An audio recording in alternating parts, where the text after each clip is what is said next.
ప్రాంతం యొక్క రైతాంగాభివృద్ధి కోసం, వ్యాపార అభివృద్ధి కోసం, ఉద్యోగ వృద్ధి కోసం అన్ని రకాలుగా టూరిజంతో పాటు అన్నిటినీ కూడా అనుసంధానం చేసి ఈ యొక్క జాతీయ రహదారిని ఏర్పాటు చేసేటటువంటి కేంద్ర ప్రభుత్వానికి ప్రత్యేకంగా ధన్యవాదాలు తెలియజేస్తూ ఇప్పుడు హైదరాబాద్ టు కొత్తగూడెం కూడా ఒక జాతీయ రహదారి పని జరుగుతుంది.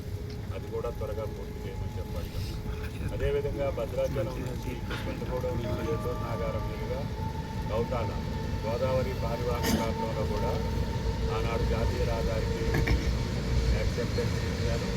కాకపోతే అటవీ సమస్యల వల్ల 4 లైన్ చేయలేము, డబుల్ లైన్ చేస్తామని చెప్తున్నారు. ఏదేమైనా గోదావరి పారివాహక ప్రాంతంలో మాకు ఎలక్ట్రిక్ ప్రాజెక్టులు ఉన్నాయి, పవర్ ప్రాజెక్టులు అన్నీ అక్కడే ఉన్నాయి.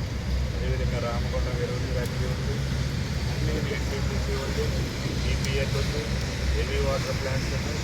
అన్ని గోదావరి తీరంలో ఉన్న పరిశ్రమలకి ఈనాడు ఆ జాతీయ రహదారి ఉపయోగపడుతుందని చెప్పి కేంద్ర ప్రభుత్వాన్ని విజ్ఞప్తి చేస్తున్నాం. దాన్ని